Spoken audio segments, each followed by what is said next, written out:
Hi, guys. Welcome to the first ever episode of the Current Events Chronicles coverage, catching you guys up with the week and helping you guys get involved with news in a new concept through audio play. But this first episode, however, we really want to get you guys tied into the roots of CEC, go back to our principles and dig into the importance of news and why we are trying to share it. So it would be awesome if you guys could follow us on Instagram at Current Event Chronicles and follow our website, which is currenteventchronicles.weebly.com.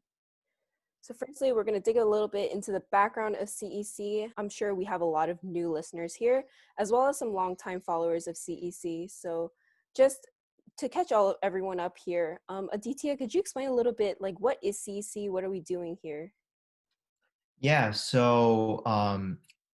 The Current Events Chronicles is a news organization that was founded in March of 2020, right around the time when the pandemic, really kicked off. And essentially, it's basically an organization by students for the students to provide students with quick, unbiased, factually correct information on important articles that happen in the community and abroad. Mhm. So it covers a variety of topics from entertainment and culture to domestic affairs to foreign affairs, and to things like sports, science, all that stuff. And we just really wanted to make it by the students for the students, and we wanted to make the articles as short as possible, around 150 words each, because we know students have a pretty short attention span, us included. So really the goal of CEC is to create a community of students to write quick, short, and concise articles for other students. All right, that sounds super awesome. Yeah, CEC has come a really long way, I think, since when it was first founded. So going back to that, why did you guys create CEC? How did you guys go about doing so? Why was it important to you guys? Yeah, so obviously at the time of the coronavirus outbreak pandemic, we found like a lot of, fake news being spread in all this mass hysteria, and rightfully so. Everyone was saying their own thing, and oftentimes things weren't being fact checked properly, things weren't actually correct, and the spread of misinformation is a deadly thing, especially in today's political environment and climate. Both the left and the right do it. So we really formed Current Events Chronicles and CEC as a means to combat that, as a means to provide factually correct information, unbiased information, nonpartisan information, just to our audience. A really famous reporter, Walter Cronkite, once said, all news reporters should say the news, Mhm. repeat the news, and then say the news again, and that's it. And that's one of our core tenets here at the Current Events Chronicles. We really just want to get the news out and just focus on the news. That's great. I love the message that CEC stands for right now.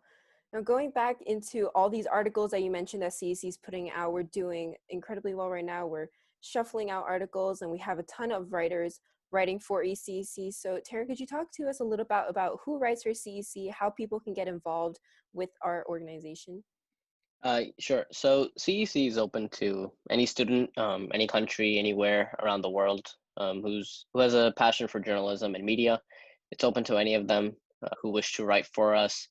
We used to just start off with just a few handful of articles, and as we grew and grew, we increased that number to double digits, and eventually we were writing nearly 8 to 10 articles every day. We don't select anyone in particular. However, we just look for anyone who's interested in writing for CEC, who has a passion for journalism, who has a passion for media, and wants to get involved in this field for whatever reason. And we're happy to offer that position to students. Taryn, that's really great that you said all of that.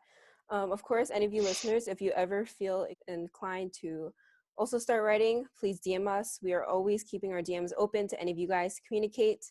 And hopefully that this new podcast is another sort of media that you guys can hear about news beyond all the amazing writers that Taryn just mentioned. I'm sure that a lot of you guys are super busy. We're all students here too. Just like you guys, we know that time can be super constricting as a student, that you may not have time to go through articles, even if they're just 150 words or so. But, you always have time to pop in a podcast, listen to it while you're on your way to school, on your way back from school. We really hope that you guys can use this platform as another way to educate yourselves about the outside world and the current events happening. All right. So CEC has definitely been growing much, much bigger since it was first founded, like Aditya said, in March of 2020. We have so many writers, and during August, we had 8 to 10 articles being shuffled out every single day, and we've come so far from where we have first started. So both of you guys, could you just tell me a little bit about who's contributed to CEC, who's helping make all of this happen? Yeah, so, none of this would be possible without all of our amazing writers. Right now, we have around 25 to 30 writers. Primarily, a lot of them are from the Long Island area, but right now we're working on a lot of outreach to other parts of the world. We have a couple of writers from India, and we have one writer from China, actually, who wrote an opinion editorial on what the coronavirus situation is like in China around April, which was a really, really important piece. The process first starts with the writers. It starts over here with our own writers writing out the articles.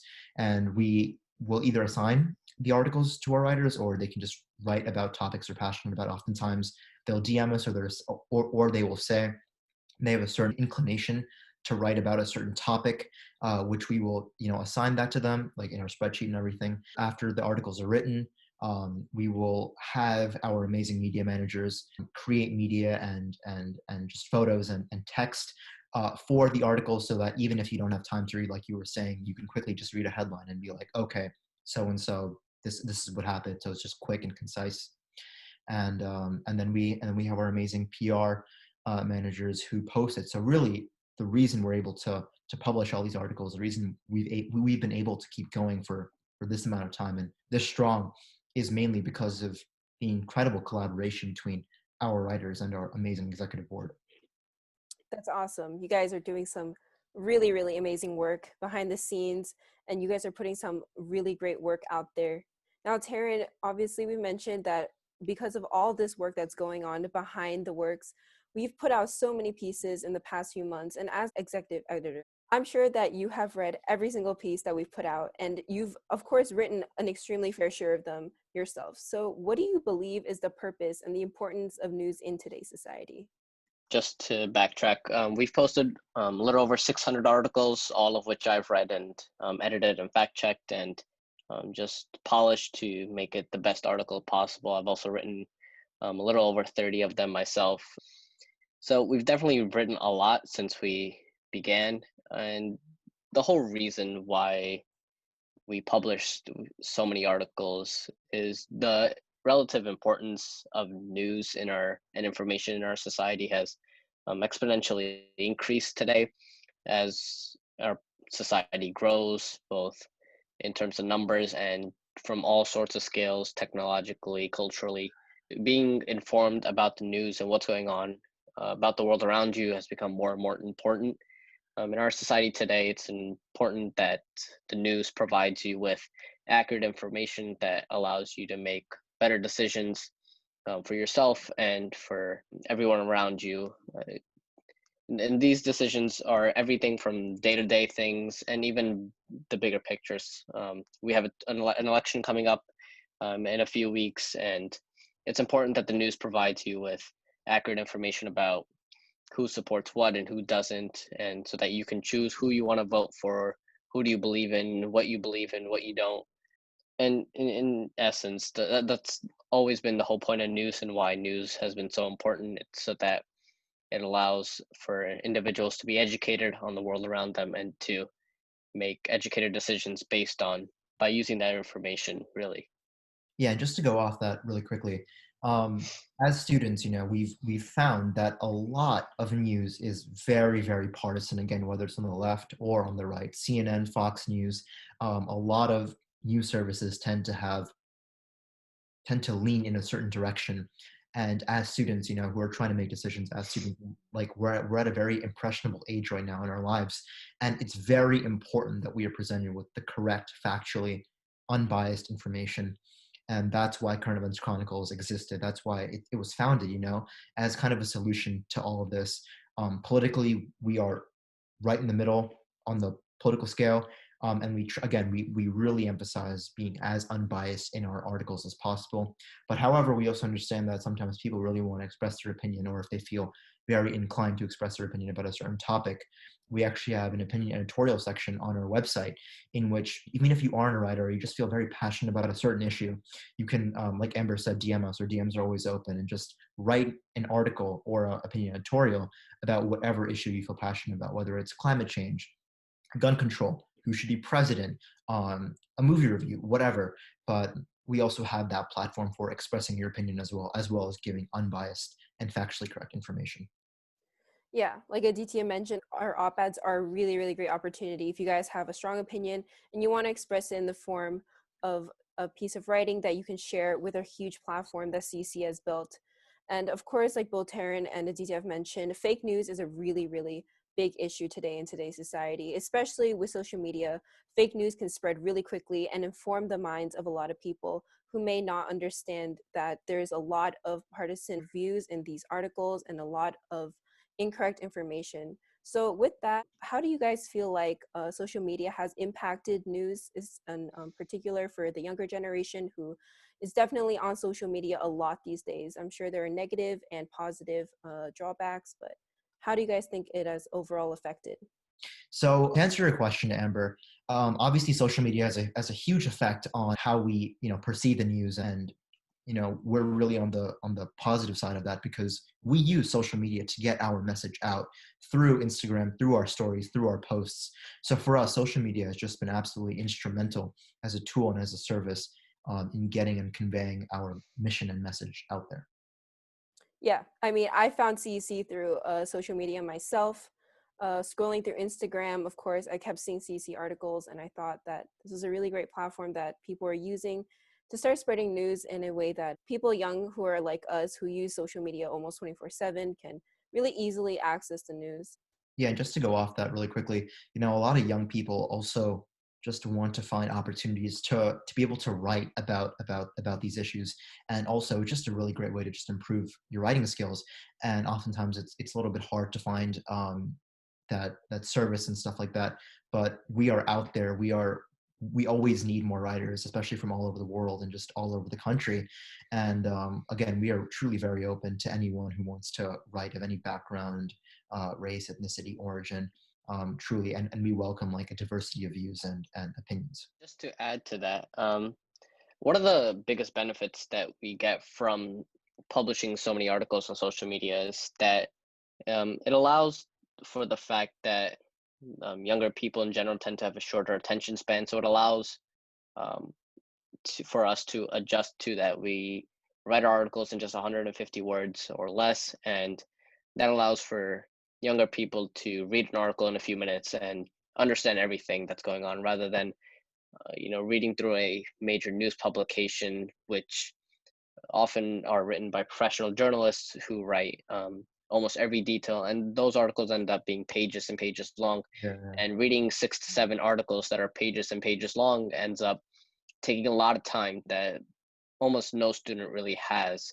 So the fact that we write such concise articles, but we still get everything across, allows for students to become just as informed as if they were to read a major news publication, but in a much shorter time, which is one of the most important um, things that students often are trying to balance in their life. Again, also we get students are very busy. We are students ourselves. Me and Taran are seniors, like applying to college, and Amber is a junior. So we really get students being busy. But again, if you don't have the time to even read an article, we structure our media so that we have a strong front-facing banner that just gives you the news specifically right away. So even if you don't have time to, maybe go through a 150-word article because students and we're very busy, you can still get the overall gist of an article, but just by seeing something.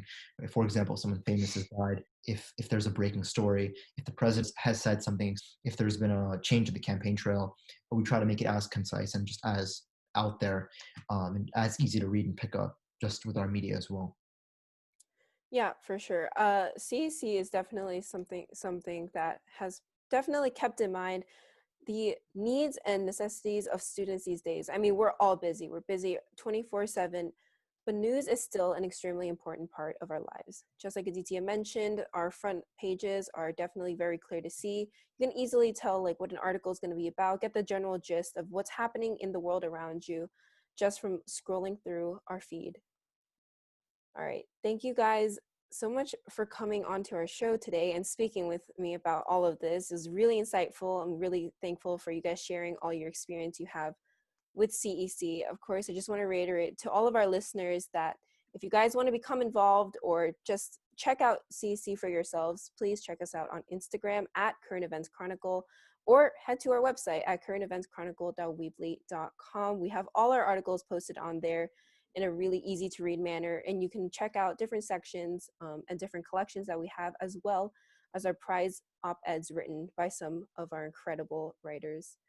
Thank you guys all for coming and tuning into this podcast episode. We will have another episode coming out on Wednesday when we will be going over the news for the week and what you should be knowing about what's going around, you guys.